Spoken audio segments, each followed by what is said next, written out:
Welcome back to the show, everybody. This is the Upper Tier Podcast. It's Thursday. It's Thursday Tier Talk. And we have a great show for you tonight. We are back in the saddle again. Plenty to go through tonight. We're going to be taking a look back at the Champions League. We're going to be taking a look at the fixtures for the weekend. I want to really focus on this Arsenal-Man United game and get your thoughts on that. So we'll race through the rest of the fixtures. And then, of course, we are definitely going to be talking about one Casemiro announcing that he's leaving the club. We're also going to be talking about the Deloitte report that came out today, the financials for 24-25 on the clubs. And we're also going to be going through some of the transfers and get your thoughts on that as well that have happened so far. It's kind of been a very unflattering transfer window, really, hasn't it? But how are you, my friend? I'm all good, pal. How are you? Good, yeah, not a bother at all. All good. Yeah. Still intact, as they say. Hanging in there. It's as good as it gets, right? Still in one piece, as they say. Yeah, absolutely. Joanna's in the chat as well. Big up, Joanne. Hope you're good. Make sure, folks, you're subscribing and liking and all that good stuff and sharing and stuff like that. And next week, we've got a belter of a week podcast-wise. I think we're on nearly every single evening. With the Royal Rumble and SmackDown, Thursday Tier Talk. Monday Mashup is back on Monday as well with myself and Marky. And we'll be giving you an update on Kelly's Heroes versus that Premier League Legends match coming up in May in Stradbrook and stuff like that. I got in some really cool videos from one Wes Brown and one Brian McClare promoting it and stuff like that. And also, no doubt, we have a few more announcements of players to be confirmed for the game as well. So we'll chat to you about that on Monday with Marky as well. Right, first of all, before we begin, of course, news got to us. We heard that Kanate come out of the squad for the Marseille game, and the news wasn't good at all. His father, sadly, has passed away. Very, very sad. I think he's 25 or something like that, which means I would assume his dad is probably quite young. So very, very sad news. Don't know any of the background to it or anything like that, but our thoughts and prayers go out to Ebi, of course. Very, very sad at this time, especially me and Darren both know how that feels, and it cuts real deep, I can tell you. Big up, Baz. Hope you're good. Darren just got your WhatsApp. He's very happy. Just on to him now. And Joanna's there. Well done in the Manchester derby. Absolutely. 100%. Right. So let's begin then. Let's talk Champions League. Just want to get your thoughts on the quick thoughts on it, really, on the Premier League. Don't watch it anymore. Nah, shit. Don't watch it anymore. Good results this week, in fairness, very, very important from your point of view for the coefficient and that fifth spot and all. And absolutely. Looks like the Prem nearly have it nailed on, to be honest. They're way ahead in the rankings and stuff like that. But what was your general thoughts on the performances of the teams? Top level kind of stuff. Liverpool, I thought, played pretty good. Should have had a few more as well, I would imagine. The Velodrome's not an easy place to go. De Zerbi has Marseille playing some good football. The one thing I will say is, they're gung-ho. They give you opportunities to pick them off. I think at one stage, had he got a like a 3-2-5 almost, it was just, with wide players and a 10 dropping in. You were like, what am I watching here? This is, now I have to tell you, it's very entertaining. However, you can see how things could snowball very quickly, because a couple of defeats with that kind of formation, and all of a sudden people are like, whoa, what's, but good win for Liverpool. It was kind of how we felt about him at Brighton at one stage as well, wasn't he? At one stage he was really, really solid and good, and then he started getting the plaudits, and then he started trying to play different football, and then it kind of all unraveled a little bit, didn't it? Yeah, I listen. I think he knows what he's doing. I think at times, if you're Marseille and you're playing Liverpool, I think I'd like him to tailor his approach slightly. I think it's different if he's at home against, Angers on Saturday at home in the Velodrome. Slightly different, but when you're in Champions League football and you're playing Liverpool, you need to try and understand, your audience and how you need to conduct yourself to a degree. But no doubt, wherever he goes, he's gonna bring so much excitement. De Zerbi, he really is. Do you know? They play a and super brand of football. And sometimes not always for the right reason if you're the fan. Like Absolutely, you'll have fun on the journey, but you might regret it towards the end. yeah, 100%. You know, I think it only fits in certain places. Do you know? I think it only fits in certain places because I think with some teams, you know, you watch them play and you think they're a solid team and they'll pick up points and blah, blah. And fans are okay with that because they just want to sit 15th and make sure they're not in the bottom half or whatever it is. But I think with him, you know, he's just going to roll that ball and roll that dice every time. And, you know, it's very admirable. But at times, I just think you got to, you know, you got to just squeeze a little bit at times and be a bit smarter, you know? Yeah. Joanne, they more or less had a full team out. The only players that were missing were the likes of Semenyo. Gay, he hadn't been signed, I think, or hadn't been finalised. But Semenyo couldn't play because he wasn't in the Champions League squad. He'd be eligible for the knockout stages when they declared their squad for that. But that's right. What did you make of the City game? I mean, obviously you guys put them to the sword at the weekend and made them look very ordinary. And there was a lot of people talking about the drop off at Man City, but I thought a lot of it was due to the good work at Man United more than the drop off Man City. I thought I think there was a bit about. I think you know, absolutely. It's the best we've probably played in 18 months. You know, from start to finish, the energy, the in terms of a full passion, full package. Yeah, because don't forget, we've picked up results. The one thing, and I said this to you, might have been last week, and if it wasn't, it was the week before. We've had situations where the performance was really good. We didn't get the result. As in the first game of the season? With Arsenal. We had other games where we didn't play very well, and we nicked the game 2-1, like away at Palace. And you're kind of going, all right, well, I want it all together. I want performance, result. I want the whole shooting match. We got it last Saturday. There was no... You know, and I think afterwards the lads are probably thinking we've let them off the hook to a degree with it only being 2-0, you know. But I mean, if anyone offers us 2-0 before the game, we take a hand off it. Yeah. We take your hand off it, you know. Yeah, I mean the beauty for you, Joanne, is they look like between themselves and Villa would be the only two teams challenges, and like City have had a massive this is panning out exactly how Arsenal fans would want it to pan out. Every time it looks like Arsenal drop points and look like they might open the door slightly ajar, the guys underneath them fall on their sword. And it means they're keeping the same buffer quite a lot of the time. And you know they will start to play better and pick up results. And when they do, then they'll just start taking away again. It's like at times what happened with us last season.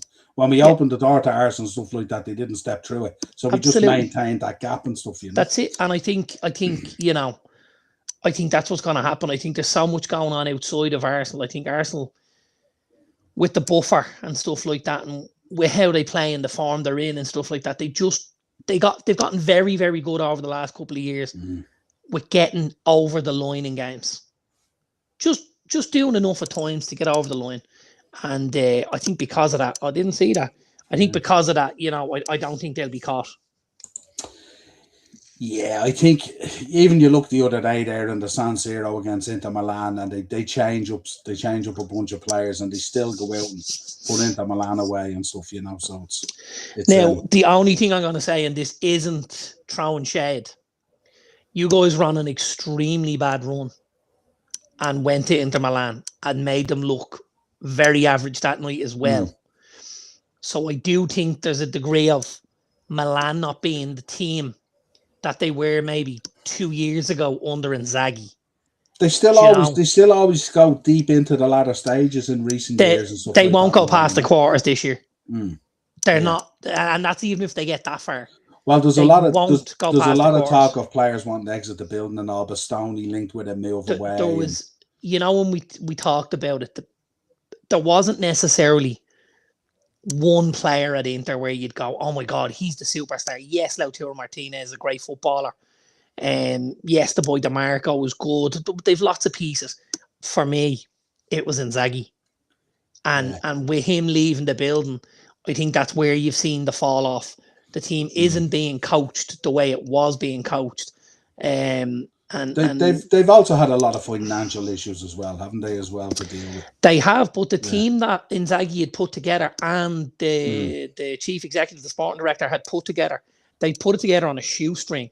You know. Well, remember, we've often identified that Inzaghi's niche is blooding that youth and coaching that youth through to a very good level. Yeah, but they also picked up, I think at one stage, like they picked up 4 or 5, maybe even 6 free agents, where, you know, they were, and he said, give me them, I'll get a tune out of them. They'll come in on a reasonable wage, nothing crazy, but I can like, they had Matteo Darmian in their squad in the Champions League final. He couldn't get a kick for us. He was that bad. And he was in a Champions League final then 10 years later. You're like, what am I saying here? Do you know, Henrik Mkhitaryan, same again. Darmian as well had also been playing pretty good for them as well. Now we're talking, obviously there's a difference in the leagues and stuff like that. Absolutely. But we can't throw shade like that, because obviously we spoke, you know, wax lyrical about McTominay and stuff like that and all, you know. So yeah, now listen, it's walking pace. There is a huge difference. I don't think McTominay looks anywhere near the player he looks if we drop him back into the Premier League. I think no matter who we put into that Serie A, they will look very, very good on the basis that it's a poor league right now. Financially, the whole league is struggling. Yeah, there's nobody there with money. AC don't have money. Inter don't have money. Juve don't have money. Roma don't have money. Like, they're the 4 biggest clubs in Italy, and when they don't have any money in the coffers, you know, you can tell the whole league is in trouble. And the TV deal and stuff like that is a huge part of that, you know? Yeah, absolutely. Spurs picking up a big win against Dortmund. Big win for Spurs. I think Thomas Frank needed that. I really, really think he needed that. Needed the clean sheet. And I think something that has probably been overlooked slightly, certainly not by me, but by some others. Spurs have just started to get it to turn, and it's kind of coincided with the return of Dominic Solanke. They didn't have that focal point up front. They had strikers. They had Matthias Tell. They had Kolo Muani and stuff like that, but they didn't have an out-and-out number 9 who could hold the ball up, run the channels, take a centre-back out, create a bit of space in behind. And I think Spurs will start to look much, much better with Solanke back there. You know, they've obviously let Brennan Johnson leave the building for 35 million. And the word on the street is that Tell himself wants to leave. He's not happy with the game time he's getting. But for him to leave, Spurs would have to bring somebody in. Mickey van de Ven as well, also heavily linked with Liverpool. Yeah, the Spurs came out and said he ain't going anywhere in this window. And listen, I can imagine that. You know, the boy Dragusin, who came in and looked good at the start, got a bad injury and he hasn't got any game time since. He's 4th choice there behind Danso and Romero and Van de Ven. He's obviously looking for an out as well because he wants to play a bit of football.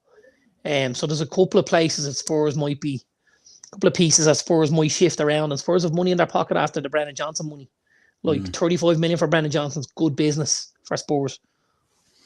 Yeah, I can't remember. What did they pay for him originally? It was quite minimal. I think it might have been about 15. Is that all they paid for him at the time? Yep, I'm going to tell you now. That seems really low, doesn't it, at the time? Because he was kind of the boy of Forest at that stage, wasn't he? He was playing really well and all. There wasn't long left on the deal, I think. Oh, he was out of contract within a year or something, was he? I thought they had paid more now. They did pay more. I thought 35, they're losing money. They are losing money. They paid 47.5. That's what I was thinking at the time, because he was the shining light at Forest. Remember that season he had? Made his debut for Tottenham on the 16th of September 2023. So he didn't even last 3 years, 2.5 years. Yeah. So 2.5 years into a 6-year contract, and they've got 35 mil for him. and they'll put them. So they lost, what, 12.5 mil? It's not too bad after 2.5 years. It's depreciation value, isn't it, really? Like, yeah, on the contract, yeah. Newcastle picking up a big win as well against PSV and doing well, now 7th in the table in the Champions League, doing really well. Huge for them. Chelsea grinding out a 1-0 as well on a kind of a bit more difficult night kind of thing for them, really. Didn't kind of... Made a couple of changes as well, you know, still just missing didn't quite Palmer click, but got there in the end. Yeah. I think the one thing, you know, if I'm a Chelsea fan, the one thing I look at straight away is, okay, we've started to kind of keep a few more clean sheets, and that's going to help us get over the line a little bit more. You know, obviously the Arsenal game apart, the 2-0 at home against Brentford, 1-0 at home against Paphos. They've got Palace this weekend. If you can shut them out, they'll win the game as well. You know, so it is going to be a slightly structured approach from Liam Rosenior. He was a defender. So it will be, let's build from the back. Let's solidify to a point where we have a good foundation. And then we can allow these really attacking players to, you know, to go out there and express themselves. Yeah, absolutely. But I don't think he'll allow that until, you know, they've shored it up a little bit. It's always a good sign of a coach when that's the approach, isn't it? When you recognise, you know, this is where it's really, really important. We know that we have the goods up here, but this means nothing if here is fucking in the shit. Like, well, I mean, like, I know it sounds very simplistic with a view, but even if you look at Arsenal, keep a clean sheet. We've 95 minutes to nick a goal any way we can. And generally speaking, that's what they do. Now, Arsenal, it could be a long throw. It could be a direct free kick. It could be corner. They make great use of the set pieces and stuff like that. Penalties as well. They're really high with set pieces, Arsenal. But I mean, why wouldn't you try to replicate that? Keeping goals out at one end increases your chances of winning games at the other. Yeah, it just, you know, it's so clever. 100%. What you feeling at the moment with the Champions League? I mean, the Prem teams are doing really, really well, aren't they? Obviously, City dropped out of that automatic qualification. Can you bring up the standings into full? Yeah, hang on now. I'll stop that off you. It's much better, yeah. Yeah, so I mean, you're looking at it there. I mean, the lowest English club is City in 11th. I think we've 5 teams in the 8. We 5 in the 8. And I mean, who's saying that City couldn't climb in there with a win next week? You know, I'm not sure what the fixtures are like. I think City have a tough one, don't they? I'm gonna tell you now. I know Chelsea have Napoli. I think we're at home to Qarabag. Arsenal are home and host. They can rotate all 11. City are home against Galatasaray. Yeah. So you'd have to think that was an over the line, right? So that's so that would be City on 16. Yeah. Chelsea have they're away in Napoli. That could be tough. Yeah. And a point would see them, if City won, a point would see them end up below City. Yeah. So Chelsea really need to win as well. Newcastle are away in PSG. Yeah. Which is very tough. Like, the likelihood is they lose that away in PSG, which means Newcastle probably drop into the playoff section. Yeah, the qualies. Spurs away at Eintracht Frankfurt. Eintracht Frankfurt have been horrible in this. You'd have to think they beat them last year in the Europa, didn't they? Yeah, you'd have to think Spurs will go out and do a job there, maintain their position. You guys have home against Qarabag. You'll get a win there. Yeah. And then that only leaves Arsenal, who, if they've already topped the group. They can finish second. To who? To Bayern, provided they're using goal difference, not head-to-head. I'm not sure what they're using. I thought they were using head-to-head. I thought they said last night that Arsenal have already topped the table. after the games. That's what they had said. So I don't know. Maybe Bayern are away in PSV, and Arsenal are home against Kirat Almaty, who are the bottom of the table. So you'd have to think Arsenal win and top the group. So, like, I think really you're probably only looking at Newcastle and Chelsea Maybe. as like I think Arsenal, Liverpool, Spurs, and City will be safe in the top 8. I think Chelsea have a tough game they're away against Napoli, and I think Newcastle have a real tough game they're away against PSG. Yeah. Yeah, no, it should be interesting. So who also need a result themselves to cement their position. Yeah, so they'll be going for. Yeah, right. So let's get into the Prem. I'll keep it like this for you, will I? That'd be gorgeous. Perfect. No bother. So we'll kick it off. West Ham versus Sunderland. West Ham versus Sunderland. Well, what I will say is 2 good wins for both of them last weekend. I didn't see West Ham picking up a win away against Spurs, I have to be honest. I thought that's where we'd see Spurs hit a strap and get a win and stuff like that. Home form is shocking, isn't it? Yeah, it's very, very poor. Sunderland obviously been in excellent form all season. Still flying very, very high up there on 33 points. So away from home it'll be tougher because it's a nice little spin down to London as well, isn't it? I don't know whether they're flying or whether they'll take the train or whatever, but won't be an easy day out. I think Nuno is really working hard to try and get every inch out of that West Ham squad. Still quite a bit of work being done to the West Ham squad as well.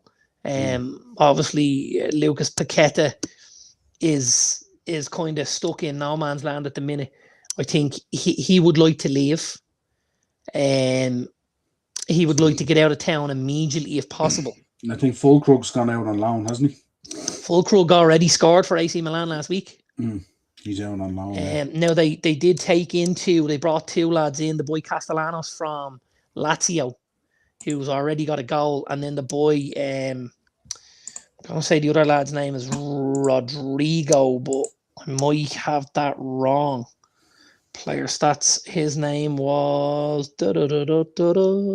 Pablo, not Rodrigo. Pablo, and he's come in from Portugal as well. Sort of a 9 and a 10 between him and Castellanos. One will go up, one will drop back and stuff like that. But a whole new strike force, which, to be honest with you, is very, very risky. Like 2 lads coming in, one's coming from Portugal, one's coming from Italy, and you're getting rid of your number 9 Fulkrug, although, listen, he didn't play as much game time as he wanted. And there's talk of Callum Wilson exiting the building as well. There's quite a few teams sniffing around Callum Wilson. He got a goal last week for them. He's been linked with a move to Celtic. Did he only go in the summer? Callum Wilson, no. He did. Yeah, he did. He came from Newcastle. Yeah. Newcastle. His deal was ended at Newcastle. And obviously they let Isak go and they let Wilson go and they brought in Voltamad and Visa. So tough game. I wouldn't be surprised to see a draw here. I think a draw could be a fair result. Yeah, I think I'll go 1-1. 1-1. I think I'll go 1-1. Yeah. Cool. Burnley Spurs. Burnley playing well. Got to say, I really like Scott Parker. I really like him. When I hear him talk, I just think he's the kind of guy I want talking for my team, for my club and stuff like that, I think most of the time the issue with Parker is when he's gone into teams, he's gone in with teams that maybe have gone up and haven't kind of spent the money necessary to compete at the level. But I think if you look at how Burnley play and stuff like that, Parker has them doing an awful lot of things. There's no way that's happening, Joanne. There's absolutely no way Spurs beat them 3-0. They have been much better away from home, Spurs. Spurs' home form is like the 3rd or 4th best in the league. No, Spurs. No, Spurs away form. Sorry, my bad. Yeah. Spurs away form is like the 3rd or 4th in the league. They've been phenomenal away from home. Sorry, they're now second in the league in away performances. They've 18 points from 11 games. Now, the one thing I will say is they have a goal difference of +2. So it does tell you things are very, very tight. They're not beating anybody. And Burnley, for, considering their league position on -19. If you look at Burnley there, yeah, they've played 22 games and they have a goal difference of -19. They're losing only by an odd goal. It's only a goal. Now, listen, the problem is it's a goal every week. But it is only a goal. Burnley at home are only on -5 on the goal difference. So there's not going to be much in this at all. Spurs might nick it 2-1, but there won't be anything else in it. Okay. Fulham Brighton. Fulham showing some real, what's the word we use? Grit. No. What's your favourite saying? When a team comes up and you want them to spend a few quid? Yeah. You know the one I'm thinking about? Ambition. Fulham are showing a real ambition at the minute. I don't know if you've seen any of this, but Spurs have 35 million. Sorry, Fulham. Fulham have 35 million on the table for the boy Oscar Bob from Manchester City. Seen that, I don't know if you've seen much of this lad.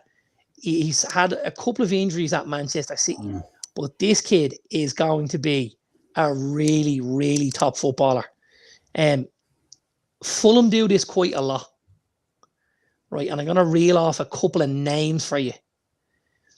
So if they got Bob, yeah, he would have come from the Manchester City Academy, let's say, yeah? Yeah. Then you look from Arsenal, they took Alex Iwobi, Reece Nelson, and Emile Smith-Rowe. Yeah. Yeah? Then you look from Liverpool, they took Harry Wilson. You look from Man United, they took Andreas Pereira. So they do something really, really clever at Fulham, where they take guys who maybe didn't reach the grade in the upper echelons of the league, and they go, you might not have made it there, but drop down 2 or 3 steps and see what you can do here. And if you can do it, and if you can hit the ground running, maybe you can help take us up there. Or if you do a good enough job with yourself, we can recycle some of that cash and make that money back out and stuff like that. It's really clever. Bert Leno as well came from Arsenal. It's so clever. So big props to them. I think Oscar Bob would be a phenomenal signing for them. He tends to... Are you surprised that City's so willing to let him go? No, when you think of because Cole Palmer and you think of some of these other players. Yeah, and listen, maybe they go and they put a rebuy clause in or something. The issue for them is, though, like with Savinho, with Doku, with Semenyo, with Marmoush, with Haaland, with Foden, with Reinders, with Rodri, there's a lot. There is a lot. If you're in the seat, are you keeping Oscar Bob above any of them? Because obviously Savinho hasn't been great. Yeah, like I keep Bob over. I probably have Bob behind Doku and Semenyo. That's how highly I think of him. But if you're not getting the game time, and we've seen at times where he'll play Foden on a wing, and that's obviously blocking the kid as well then, and he just wants to go and play. Norway are going to go to the World Cup. And Oscar Bob's Norwegian. He wants to be in that squad, and he should be in that squad. He deserves to be in that squad with Martin Odegaard, with Erling Haaland and stuff like that. With the boy Alexander Sorloth. Like, there's good Ahmed Nusa. There's good footballers there. Antonio Nusa, excuse me. So there's a lot there, and there's real quality in that Norway squad. But Bob wants to make sure he gets involved, and that's difficult if he doesn't get the game time. So love the ambition from Fulham. Really love the ambition. Away from home, I don't love Brighton. And at home, I do like Fulham. So I'm just going to say Fulham 2-1 here. Fulham 2-1. Yeah, sure. Yeah. City Wolves. Yeah, so this should be a game of how Should be a many? bounce back, shouldn't it? Yeah, it should be. It should be. I mean, 2 really tough defeats to us and the Bodo Glimt.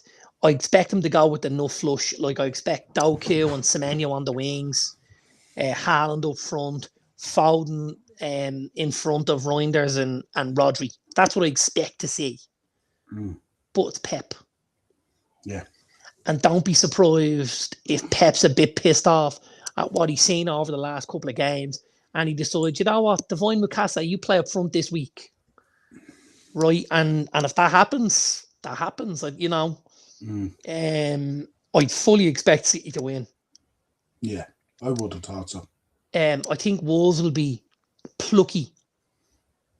You know, because that's what they have been of late. Wolves, they've been plucky, you know. And I think the situation with Wolves is they'll start to play a bit more relaxed and a bit more open, and you'll probably see better football from them because they know their fate. Their fate is sealed. They ain't escaping this. Well, they shouldn't. You know, they shouldn't be able to escape it.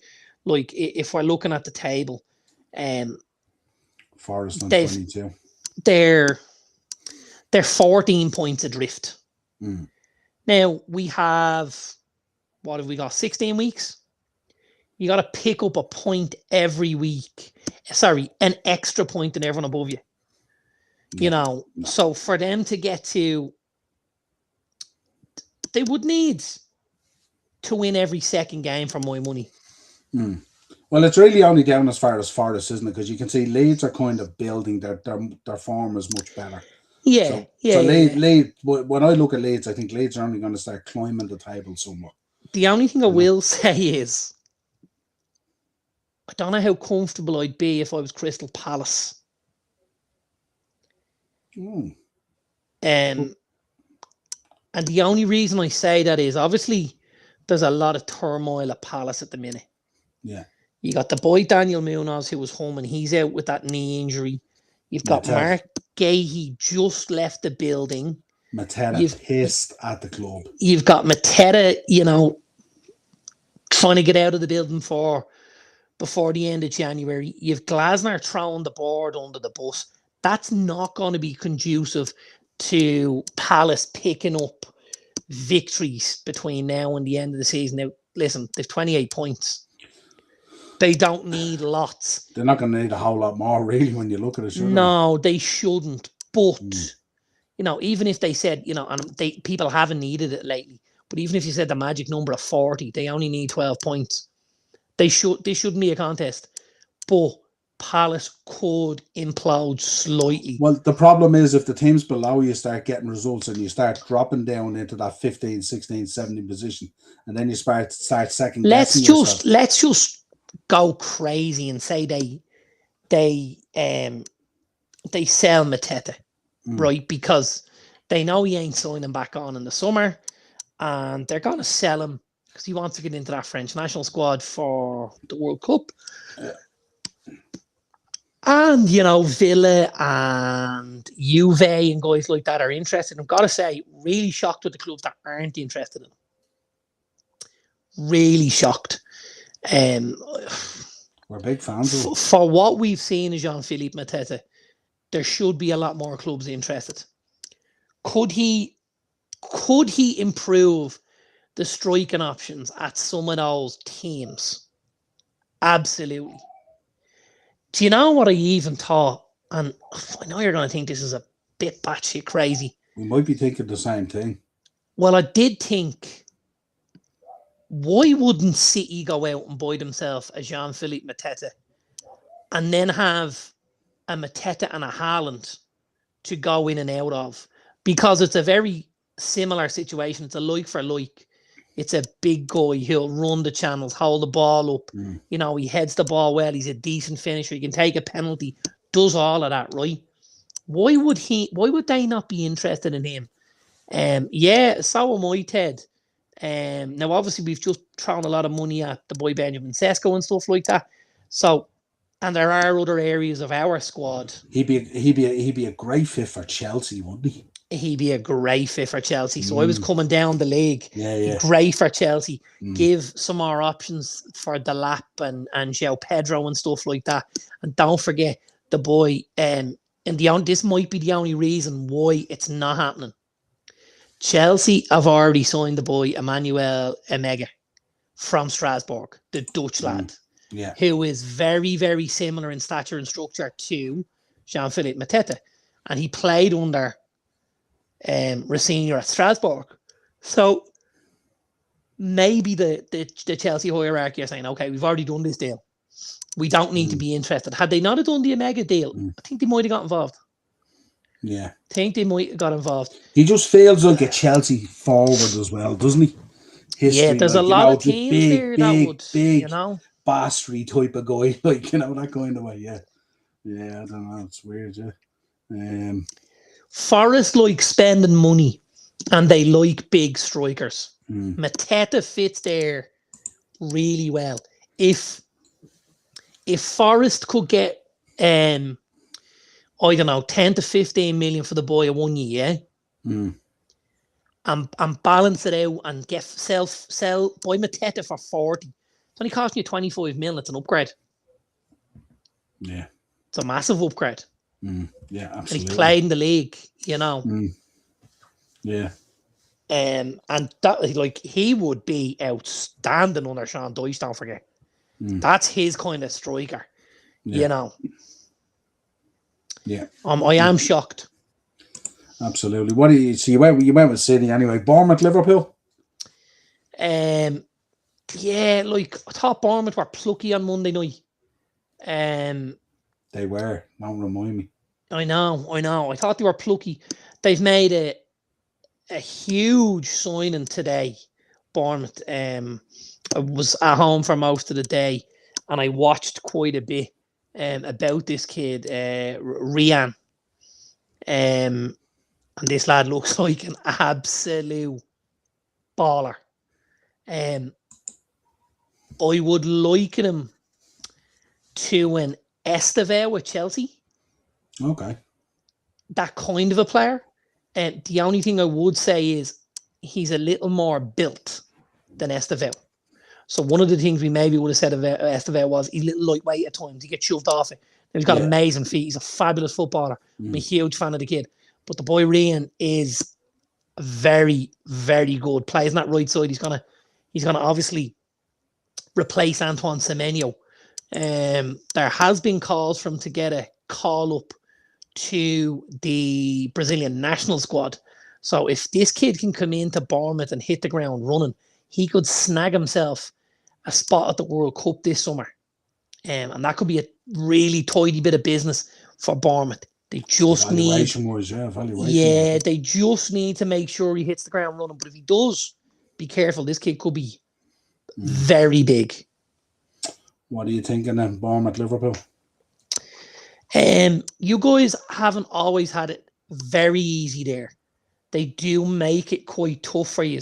Now, again, I think we're back to a situation where you get over the line, but maybe it's not pretty. It's another one of those Spurs against Burnley. So I think I'll go Liverpool 2-1, but I think it'll be a tough day at the office.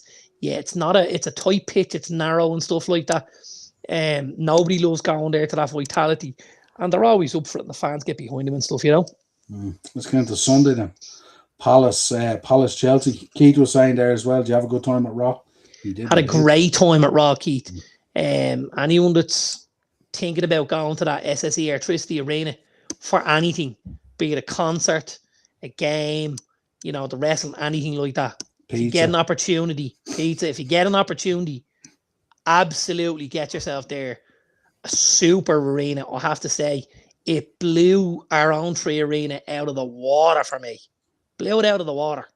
I thought it was spectacular. I really did. There wasn't a bad seat in the whole arena. You got the boxes going around. The boxes are the top level, and they look down, and everything else, all the seats are underneath the boxes. Very, very cool. Not a bad seat in the house. The food and drink and stuff like that was top notch. Everything was really good. Really enjoyed it. Very good. Right, Sunday, Palace Chelsea. Palace Chelsea. I think this is the kind of game Chelsea want. Because I don't think Palace are a massive threat, going one way. And I think obviously with Mark Gahey leaving the building, they're starting to get a little bit softer at the other end. I think this has Chelsea written all over it. I'm going to go 2-1 Chelsea. Yeah. Newcastle Villa. Should be a good game, shouldn't it? Should be a good game. Newcastle with a great win at home in the Champions League. Villa with a great win away tonight against Fenerbahce. Without quite a few players, Villa. No John McGinn, no Boubacar Kamara, no Daniel Malin's obviously left the building. No Martinez in goal, and a couple of other lads as well. And they got out a 1-0 victory. It was a really big win for Aston Villa away. Super result. Probably had an eye on the Newcastle game. Well, I believe a lot of it is injuries. Oh. Kamara's out for the rest of the season. Okay. McGinn took a knock. He's going to be a couple of weeks. Martinez has had in and outs over the last few weeks with an injury and stuff like that. I think somebody else might have been suspended. And then obviously Malin leaving the building. So wasn't the Villa team that they would have wanted to put out, but got a great result there. Much more difficult going to St. James's Park. I think, I know we hear a lot about Eddie Howe, Yeah. Newcastle are going to get sick of this. He'll be out the door. And I'm like, what would he be out the door for? Like, what are they struggling in? Because if I look at them, they're 8th in the league and they're 3 points off 4th place. They had a couple of indifferent results against inferior opposition, I would say, there a while ago. They did, but so is every other team in the league. Yeah, but I mean, it's, yourself, the reactionary of stuff and, picking up the trophy last year, expectations rise, and then you get a bit concerned. We dropped 6 points against the 3 bottom teams in the league. And we're 5th in the league. Do you know what I mean? Yeah. So this is happening. And the boys are fighting for their, I've also, and I don't know whether you've noticed or not, never in my life found it as difficult to get a bet up, because every single week there's 1 or 2 absolute shockers, and you're like, if you watch on the previews I do for the Shankly sessions every week, I keep on saying week in, week out, there's not a game I've had this season where I could turn around and go, that's a nailed on 3 points. Yeah. Every game has been a slog, a tight affair, a difficult game, and that's how it's generally panned out. That's how it's generally panned out. You know what I mean? So Newcastle Villa, what are you thinking? Home? Marginally? 2-2. 2-2. 2-2. Brentford Forest. Forest put Brentford to the sword on the opening day of the season. I don't know whether you remember this. They were 3-0 up at half time. Very different Brentford now. The boy Igor Thiago got a penalty in the second half to get off the mark for them. I think they'll have it in their nose for Forest after that. And I think you'll see a big performance from Brentford. Our boys Kevin Shaddy, Igor Thiago, Kelleher, Collins, Damsgaard, Janelt. I think we'll see them all. Jordan Henderson, I know he's been bit part in the last few weeks. I think I really expect to see Brentford come out and hit the ground running. And I'm going to go Brentford. I think they'll be Forest. I'm going to go the full reverse. I'm going to go 3-1. Interesting. Pending results as well, Brentford could find themselves in the top 4. Absolutely, they could. Isn't that just insane? Isn't it? Sure is, when you think of how many people thought Keith Andrews was going to be the first lad sacked at the start of the season. When we spoke there, you spoke about how tough it was to get a bet up, and I spoke about how tough it was to predict a win, where you'd normally go, remember in years gone by, you go right, that's 3 points, that's 3 points, that's 3 points. Do you want to tell our listeners about your last man standing competition? Oh man, we started the last man standing competition last weekend, and a guy who picked Leeds went through on the Saturday. Everyone else went out. Then come Sunday, everyone else went out because they'd Newcastle and Villa. And then I was left with Brighton on the Monday, and I went out to draw against Bournemouth. So the Leeds fan picked up 500 notes for a single match week. And On that a last was, man standing. and there was 25 Unheard of. lads in it. 25 in at a score ahead. Only one guy could pick a team that was going to win. Probably unheard of in a last man standing. I've never heard of it before. Yeah, unbelievable. But you had been telling me, and you were like, "Wow, I'm gone for Brighton and blah," and I was like, "Oh my god!" Because I knew on the Sunday when you're looking at the results, obviously Liverpool don't win, City don't win. Do you know the funny thing about it as well? I totally forgot about it because I was doing the watch along for Raw, and I checked the result on Tuesday morning. Oh, never even thought of it. Like, I totally forgot. But that'll tell you how difficult it is. Like that, I've never heard of that before. Went on your advice as well. You said Brighton at the Amex. Thought they'd have it as well, and I didn't think Bournemouth would have it. And they were lucky to get the draw in the end. And to win with Leeds of all teams, and Leeds I think scored their winner in the 93rd minute, if I can remember right. Yeah, it was pretty late in the day. 93rd minute, I think it was when Leeds scored their goal as well. So, I was like, well, never. 90 plus 1, Lucas Mecha. Yeah, I knew it was laying on anyway. Yeah, it sure was. I'm going to skip your game because we're going to talk about it, right? So, Everton versus Leeds on Monday.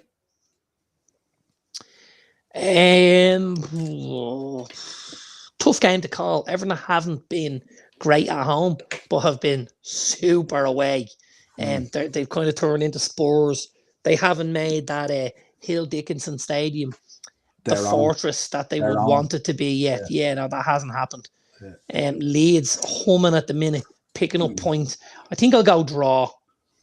I think I'll go 1-1 draw. Cool. Right. Ted on to win with Leeds. Yeah, absolutely. Right, let's talk about then. Before I do that, quick chat about Casemiro. Obviously came out this evening. He's leaving the building at the end of the season. Probably not unexpected, no? Would you agree with that? Definitely not unexpected. No. Were you surprised at the announcement, the timing? Possibly. Although I do think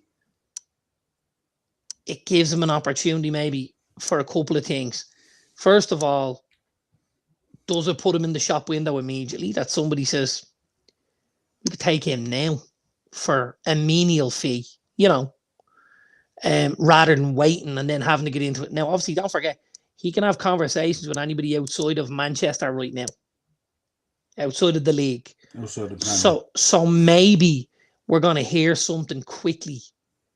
And maybe he had to announce he was leaving United first before we get the announcement of Casemiro has signed a 2-year deal with Al Nassr in the Saudi Pro League. Do you know? I think that might be, I don't know if it's going to be Al Nassr. I'm just putting two and two together with Ronaldo and whatever. Yeah, was the work you're doing in the background on the midfield as well, would that have kind of forced the conversation with him to say, listen, you're going to be sitting down quite a bit here going forward? Because he's not going to be... There's talk you were linked with Ruben Loftus-Cheek, obviously, and I don't know. But you're not putting Ruben Loftus-Cheek in ahead of Casemiro. Do you know? Not for my money, anyway.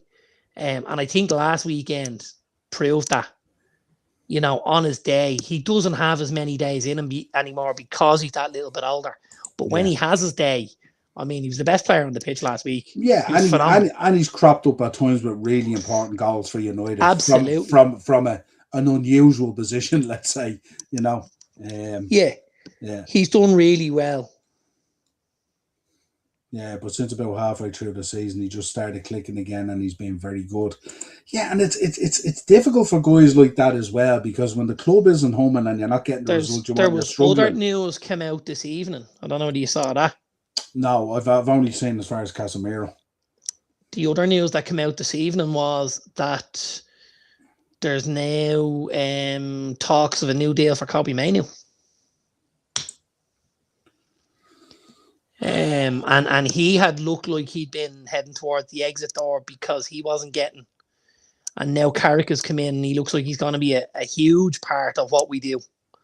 And again, he had a pretty good game last Saturday. Is part of that to send a signal as well to protect the valuation in case you do decide to push the button? Well, there's that.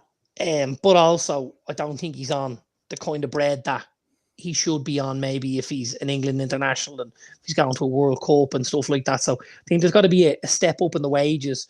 And then obviously you want to protect the valuation. Now, I don't necessarily think he'll go anywhere now that Amarin has left the building. I don't think he fit into what Amarin wants to do. It absolutely looked like he fit into what Michael Carrick wanted to do, though. That Amarin relationship seemed very tough on the boy, didn't it? Yeah, absolutely. It was a very tough one. Yeah. If you look at somebody who felt like kind of Shaw with Jose, didn't he? Yeah, there was a bit of that. There definitely was a bit of that. Of shade, wasn't there? Yeah.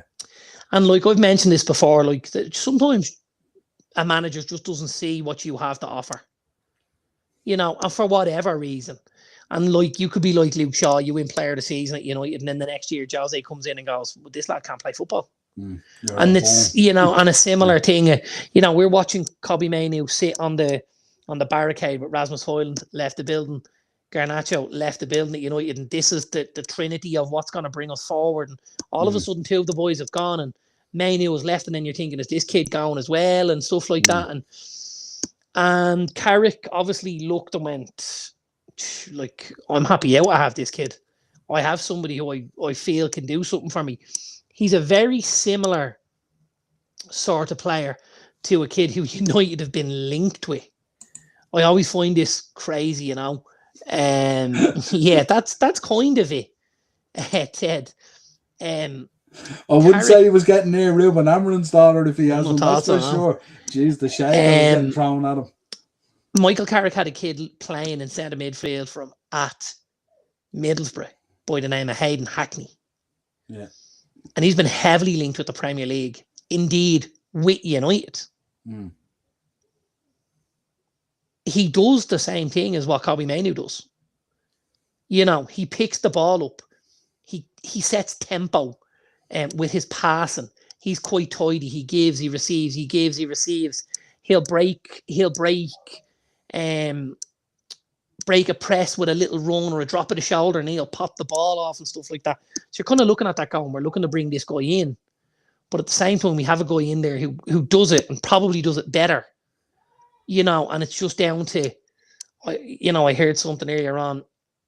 Carrick left West Ham and went to Spurs. And when he went to Spurs, I can't remember who the Spurs manager was. Didn't fancy Carrick at all. Was just like, nope, not going to play him. Spurs had just spent like $3.5 million on Carrick. Thought he was going to be a big deal in midfield. Came in, it was Jacques Santini. Came in, didn't fancy him, didn't give him a kick. He said the change manager, Martin Jol, came in at Spurs. Big Martin Jol, remember the big Dutch man? Yeah. Came in and was in his, I think he was in his first game.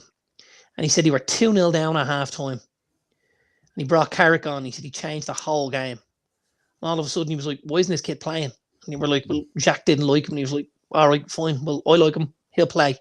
And then obviously he starts playing games for Jol and Spurs and starts looking like a player. And then United look and we have to crowbar him out, and stuff like that. People's always see things very, very differently.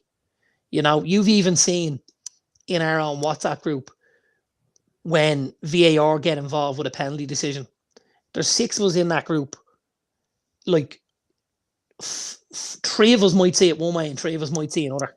Yeah. Do it is very, very subjective at times. Yeah. So delighted that Mainoo looks like he's staying and signing a deal, and very grateful for what Casemiro has tried to do while he's been there. I think the 2 things that counted against Casemiro is, number 1, he's come into the worst United side probably of all time, if you know what I mean. And number 2, he was probably just on the dip when he got here. Yeah. But that's not on him. And he's similar to Bruno as well, isn't it? It's been like, like if you think of Bruno probably gets into most United sides, doesn't he? And it's just but also Bruno was still only on the way up when he got to United. Yeah, Casemiro had started to come down. What I mean is, in terms of coming into a United, such a poor United side when you think about it. Like if Yeah, but Bruno had been, I think as a standout, like you look at Bruno and go, did absolutely everything he possibly could. yeah. I don't, I feel like Casemiro's a great pro and stuff like that. I don't think he'll ever be viewed in the same sort of light as Bruno because Casemiro always felt a bit more frustrated, maybe, or something like that. Now I know Bruno's gotten frustrated on multiple occasions, you know what I mean. But Casemiro always felt that he was playing with a frustration. You know, when you're seeing his fouls and his sending offs and all that, it was kind of like you always got that kind of whiff of that he was just pissed Well, he's off. come from Real Madrid where everything was about winning. And now he's at United and we're just about competing and sometimes not even managing that. There's a frustration there when you're a competitor that you're now not competing. And I think also when you realise like that, he's on the way down, he expects a certain level from himself. Plus, don't forget, we've seen it before. It's a big step up in pace from Spain to England, no matter who you are. Absolutely. There's plenty of players we've seen it with. Yeah. Right, so talk to me about this. What's your expectation on this one? We had to talk about this run of 5 or 6 games for Carrick. Yeah. This is part 2 of a 6-part or a 5-part or whatever you want to call it. We did allude to the fact that these could be 6 points, and then what do we think? Well, this was the game I expected us to lose. I thought we'd get a draw against City. I thought we'd lose to Arsenal, and we beat the other 3. That was my 10 points. So we're slightly ahead of that. And I suppose after last week, the cup is certainly more half full than it is half empty. And the expectations will be much bigger this weekend. Arsenal haven't been great in the last few weeks. They've found ways to get over the line. Don't think the performances have been what they would have wanted them to be. And they do look, I'm going to say, a little bit jaded at times. Don't forget, Arsenal are playing along a lot of fronts. There's a lot of games. There's a lot of travel. They have a good squad. This could be where us only having 1 game a week at the minute maybe helps us because we're a little bit fresher. Casemiro's had 6 days to get himself back ready for this weekend after his exploits last Saturday. And if we can keep a high tempo like we did last week against City, we can beat this. And which 2 weeks ago, I was never going to say. Yeah, Carrigan and Amarin out must have been a relief as well, you know. Like Amarin leaving the building must have been a relief to some of those players, you know. It seems that way. Now, the one thing I will say is we spoke about Carrick. I spoke about Carrick when he was at Middlesbrough and the brand of football that he was playing and how fast-paced it was. We haven't played football with the kind of zip about it, that we played last week in a long time. Now, I'm talking pre-Amarin as well. I'm not holding that on him. It's pre-Ten Hag. It's it's a long, long time since we zipped the ball about like that. And that's down to Michael Carrick, because if you watched his Middlesbrough team 2 years ago when they were in that championship, they played the exact same kind of football. It was quick, it was progressive, it was direct, it was zippy. He went from back to front as quick as he could to try and take teams apart, which is what all the good teams have done over the last couple of years. The best Liverpool team in the last few years, everything is about that counter-attack, getting from back to front in 5, 6, 7 seconds and burying teams. And that's what we did very, very well last week. Our problem this season is we're too patient and we're letting teams get too much time to organise. That's where we've fallen down. Yeah, because everything's too slow and there's and people have time to get back into position and stuff. I agree wholeheartedly. Way too patient. Way too patient. Does my head in. And I suppose with Villa playing beforehand and City playing beforehand, and if either of those pick up a win, the gap is then 4 points, which adds a little bit more pressure to this situation going in and stuff like that. I mean, obviously United have their own pressures in the top 5, top 4 race and stuff like that as well. Because it's probably certainly wouldn't be palatable for United to be out of the top table again this season in terms of Europe. They need to be in that top 5, don't they, really, in terms of progressing on? Well, the remit from upstairs was finish in the top 6 because that guaranteed European football. And there was no guarantee outside of, so 5th and 6th was on the table if we could have achieved that. Now it looks like 5th's going to get a Champions League spot. And I think now we haven't viewed, because I think this is really important. I think if some of the teams were humming a little bit more, like City and Liverpool, if this was a 3-horse race and those 3 were nailed on for top 3, and we were in the next cohort with Chelsea and Villa and Newcastle and whatever, I think Amrin might still be in the gig. I think the difference is now United have got a sniff of the fact that, well, actually, top 5 more than likely will be enough.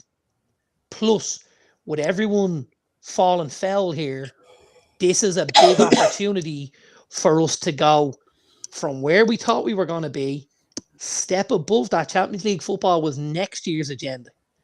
That would mean if we could get into Champions League this year and get the Champions League money back in the door, we could try and get another year of Champions League football, and then go for that title tilt in 28, whatever it was, where they had the blueprint and the whole, So getting Champions League football this season would be ahead of schedule, and that was a massive factor for me in them getting rid of Amrin. Yeah, no, it's a shame. It's a shame. So what are you thinking on this one?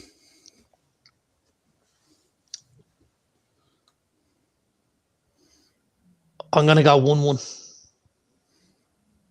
Title race will be back open again, then pending City and Villa. Possibly. And the only reason I'm going to go 1-1 is I think I'm playing a slight game here. Last week I went 2-2 and we went and got the win. This week I'm going 1-1 and I'm hoping for something similar, Be interesting, wouldn't it? If you went and you bet them, the foundations would shake them, wouldn't it? Arsenal fans would be squeaky bum time, as they say. They shake in 2 places because they shake in Old Trafford as well. Because don't forget, as much as Carrick doing well here is really, really important. The boys here do not want Carrick to go and win 14 of the next 18 games. The boys being who? In the background. Oh, you mean because then that brings into question, do you go the Ollie route again, going to team, because he's had the good start like what Ollie did, and then you give him the contract, and then obviously the likes of Nagelsmann and Tuchel, they'll get sucked up by other clubs because they're not going to be out of work. And then if that flatlines next season again halfway through, you're repeating the cycle again, and the prime beef that you wanted maybe to come in is elsewhere again, and then you don't have your options. Absolutely. No, it's interesting. I think they'd like him to finish. I think ideally, right, and I know this sounds absolutely batshit crazy, I think they'd like him to fall over the line and finish 5th. And 5th be, look, you've got a Champions League spot, but to just fall over it, rather than really impress and go and beat teams. If he still gets the top 5, even if you fall over it, does that still? No, I think if we, I think if you fall over the line and get 5th, there's probably not the clamour. People go, oh, listen, done well, but we saw in certain games, he wasn't. You know what I mean. But with the way all our teams are playing at the moment, we're all going to fall over this 4th and 5th spot either way. No one's going to walk away with this by the looks of things. Doesn't look like it. I wouldn't have thought so. Yeah. So it means no matter what happens, if this is Liverpool's going to fall over that spot. Chelsea might fall over that spot. Newcastle might fall over that spot. You guys might fall over that spot. I think falling over that spot still might raise questions as to, well, what do we do here? I don't think it does. No? Because I think it would have to be very, very impressive, because I think most fans have said, right, this is what we have to the end of the season. Let's try and nick top 6, and then let's move on. Let's get a couple of midfielders in. Let's get a manager in. Let's get something else in. 2, 3 in the summer, plus a manager. And I think the lads would be delighted. But if Carrick was to go and win, a lot of games, and comfortably have fifth. Well, here's what I'm looking at, right? Here's what I'm looking at, yeah. There's 20 teams in the league, so you play 38 league games, right? Yeah. 38 league games. So United have played 22 so far, and have 35 points, yeah. Yeah. Let's say in the next 16 games, he got another 35 points. Yeah. Yeah. Which is just over 2 points a game. Yeah. We definitely get top 5 with that. 100%. Maybe fourth. Maybe. But I still don't think it's enough for people to go, okay, we give him the gig now. Because like you said, you still have your eyes on a Nagelsmann, a Glasner, a Tuchel, a Pochettino, an Ancelotti. You have your eyes on all these other guys. And I don't think even getting a fourth, which I still think would be stretchy. It's the fear of repeating the cycle, isn't it? Absolutely. And I think that's one of the reasons why Ollie wasn't the next choice. We've been there, we've bought the t-shirt, we know how it's going to happen. And there would have been a clamour. Whereas I think with Carrick, it'll be okay. Yeah, listen, came in, did his job, did well. Yeah. And go and take a good gig somewhere else. Where could he go and get a good gig? It would depend. Well, listen, there's a couple of big clubs in the Championship making waves. Birmingham and Wrexham. Yeah. Big projects. Big projects. Very ambitious. Do you know at the minute? I heard this earlier on. Birmingham are pushing ahead with the new stadium as well, aren't they? They are, but I scoffed when I heard this earlier, and then I went, "Holy shit, that's hardcore!"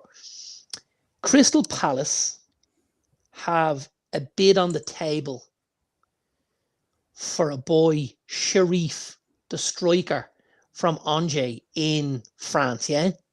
Yeah. Wrexham have a higher bid on the table. Wrexham. They will smash their club record and they will break the Championship record if they sign this lad. They've nearly 18 million on the table for this lad.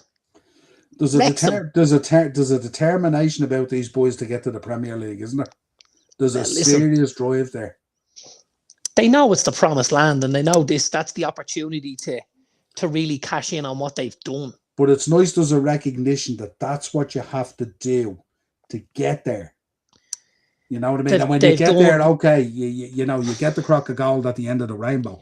But, then the real work begins, I think there's a lot of people don't necessarily like the idea of clubs being bought by certain people, certain cohorts. I don't think anybody could look at Rob McElhenney and Ryan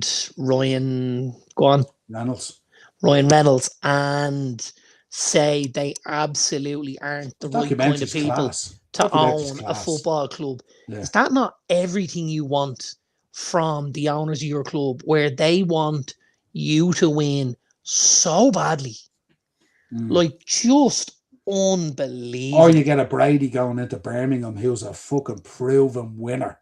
This guy is a fucking, this guy ain't gonna mess around. This guy is a drive to win. And there's a lot of, even if you look at Birmingham, Brady's one of the big names.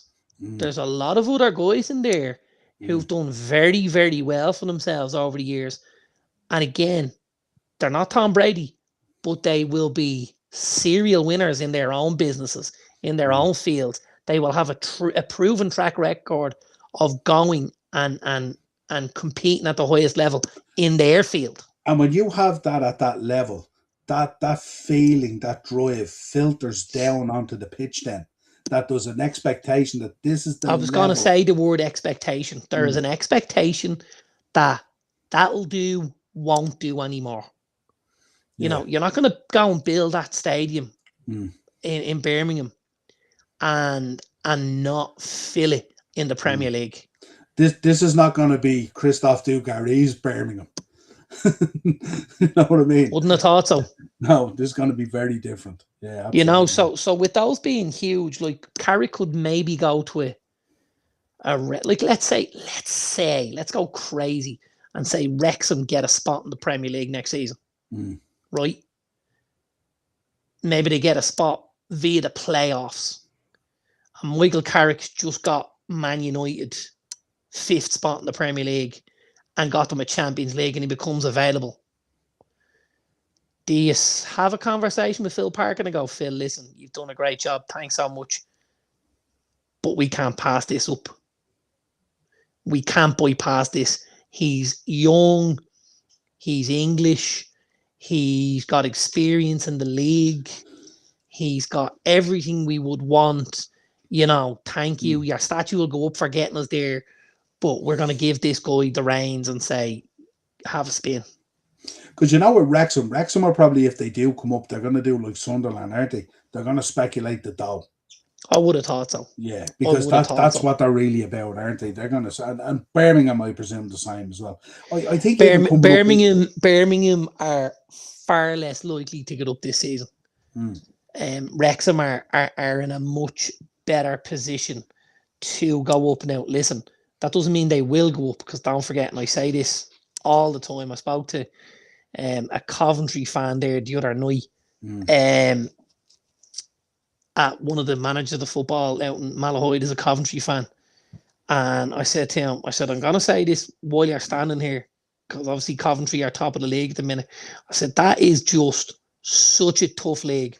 There's 24 teams, you have 46 games, so it's an extra 8 games. It's shit pitches, it's horrible standards of refereeing, it's cold nights in Stoke, it's absolutely everything that you wouldn't want, you know. That November to February period where you're nearly playing 2 games a week in horrific conditions with long travel, horrific geography, and everything. It's a war of attrition. Well, really. you look at there, right?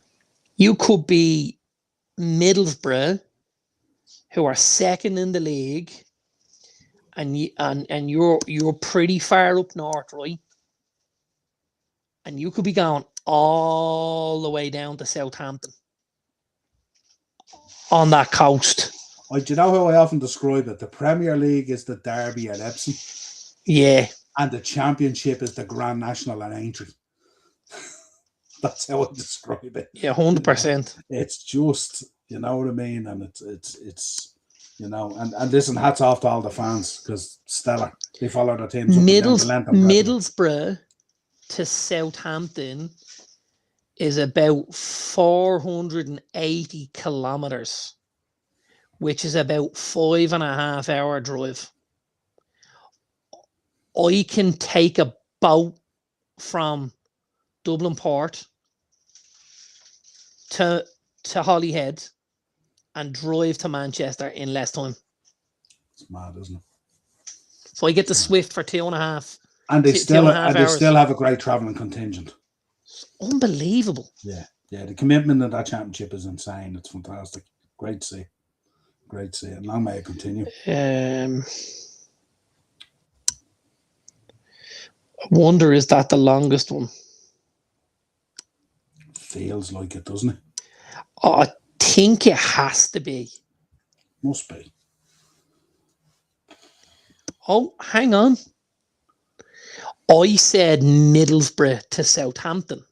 Yeah? And actually, it's not. Because I believe AI is telling me Portsmouth is further away than Southampton. Portsmouth to Middlesbrough is 620 mile round trip. So 310 each way. What would be the other long one there? Bristol? Bristol. No, you know what's another big one? Coast to coast, Swansea to Ipswich. Yeah. Yeah. One side to the other. Yeah. Yeah. Like that's crazy. That is crazy. You think about our road trip to Cardiff. Yeah, it's wow. You know? That is that's a trek, isn't it? Mad, yeah. And like, don't forget, Middlesbrough ain't flying. Not in the championship. Wouldn't have thought so. Because there's a budget and everything needs to be accounted for. And I've heard the guys talk that they've two different budgets. They've a budget if they stay in the championship, and then they've a different budget if they go up to the Premier League. Because obviously, staying in the Premier League, you need better hotels and standard of food and the whole. Is Steve Gibson still there? Is he still the guy there? Yeah, he's still involved. Still Gibson, yeah. He's there a long time, isn't he? Yeah, he sure is. Yeah, he's there a long time. I wonder, do they look at those bigger trips and maybe go, yeah, look for those ones we'll fly? Possibly. You know? Possibly. You know? Maybe you might have maybe 5-6 away games that are monstrous that way. And you might go, right, we're going to fly for those and give ourselves every chance. Well, I mean, it's an hour, right, if you're flying. Yeah, but you don't want to be climbing off a bus after 5.5 hours to play a game.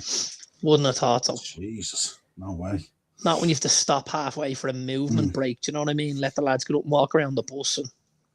And try and take on some grub and stretch out and everything and all that. Quick touch on transfers and sticking out for you in this. Obviously, Semenyo and Gay are the just kind of can't for the life of me understand why Villa will let Malin go. Really can't. Crazy, absolutely crazy. Semenyo and Gay, listen, it's City doing City things. I think Brighton very clever bringing in Pascal Gross back to the club, 1.2 million. It's really, really clever business. Not surprised Spurs let Johnson go for 35 mil. It's good wedge. When Anote coming in at Leeds, good signing. Was obviously at Chelsea. Things didn't work out, but good signing. Were you surprised that Jack Harrison going out the door? He's been very bit part. He's been very bit part, in fairness. Obviously the boy Noah Okafor has played a lot on the left hand side for them. So yeah, not overly surprised. Jack Harrison's such a weird one, isn't he? He's had so many opportunities and just he was at City, wasn't he? And then he went to Everton, wasn't he, as well as he was at Everton. Yeah, he's gone a few places. Great piece. I think the Conor Gallagher to Spurs is real good business. I think that's something Spurs were lacking. They were lacking legs in the middle of the park. They were lacking a bit of leadership and stuff like that. And I think Conor will do a real good job there. And there's the two boys I talked about earlier, Pablo Felipe and Castellanos from Lazio. Like 45 mil for two strikers to bring them in is a huge gamble if this doesn't work. And you've let Fulkrug and Wilson leave the building. Like that'll be absolute. They'll be stoned over that if it doesn't work. Yeah. I wonder, does it feel like it was a Nuno input as well? Maybe. Possibly. It feels like probably his last roll of the dice, kind of, doesn't it? Because he's teetering, isn't he? Yeah, he absolutely is. And here's the thing. So again, just look at West Ham. If let's say West Ham got relegated, do you call Michael Carrick? Michael, it's your old club West Ham. We have a lovely big stadium. We're going to have a pretty good budget next year. We think we'll get out of the championship. We'd like you to do it with us a certain way. And we think you're well placed to keep us in the league the year after. Come on down, Michael. And probably will try and maintain somewhat of that squad. I mean, obviously certain players might leave the building, but well, the boy Paqueta is definitely, I think the issue I heard Sky's South American correspondent Tim Vickery talking about it today, and apparently the issue is Paqueta wants out now. Flamengo don't need to do the deal now because it's not actually their season. Yeah. So they have a bit of time left. They can sign players up until March. And from West Ham's point of view, West Ham are like, listen, we're going to make it very easy for you to leave the building, but we're only going to do it when we get to the summer because we want you to pick up a shovel and dig us out of this big hole we're in right now. He feels like his mindset at the moment, he's a bit of a liability as well, isn't he? He does. Somebody's got to have a conversation with him, though. And just say, listen, because at the minute, they're touting 40 to 45 million. Now, if I'm West Ham and I'm real clever, right, I say, listen, tell you what we'll do. Staying in the league is going to save us so much money, right? Keep us in the league. We tell Flamengo they can have you for 30 in the summer, right? Mm. We're going to lose out on a few quid. You'll get your deal done. We'll stay in the league. We'll use the money to replace you. Everyone's a winner. That's an easy thing to do. That's clever. That makes sense. He's just so unhappy, though, isn't he? He is. But I still think he needs to be an interesting conversation. That's for sure. Shut up. Donald, did you get to look at the Deloitte report today? Saw a bit of it. Mad stuff, isn't it? I love the way they broke it down, though, between match day broadcast and commercial. It's pretty cool, isn't it? Yeah. Interesting. Yeah. And I don't think anybody makes more money on a match day than we do, am I right? Sorry, in England. Yeah, our match day revenue is the highest in England. You would expect that, though. Yeah. Yeah, 190. Yeah. 190. I think the issue is obviously broadcasting revenue is where we're struggling at the minute. With the drop off, yeah. Well, it's the drop off in the Champions League money, isn't it? Like if we very quickly we get Champions League football, we're probably back to third. Although the funny thing is your commercial revenue is still very high. It is. We're a commercial machine. Considering you're one game a week now and you've dropped off out of Europe and stuff like that and all, you know? Yeah. Yeah. Absolutely. What's that? Fuck him being unhappy on that wedge. Get out there and kick the ball around. Yeah, see, the South American guys, that doesn't motivate those guys at all. At all. Right. That's everything I have. Yeah, we got to be done at this stage, right? Yeah, absolutely. 100%. Right. Well, folks, until next time, subscribe to the channel, hit the bell notification button and drop a like on the video. I'll be back tomorrow. There'll be a video going up for a Bournemouth preview. Don't forget Bren's show and Emma's on Saturday for the SmackDown show. And until next time, have a good weekend. Cheers, pal.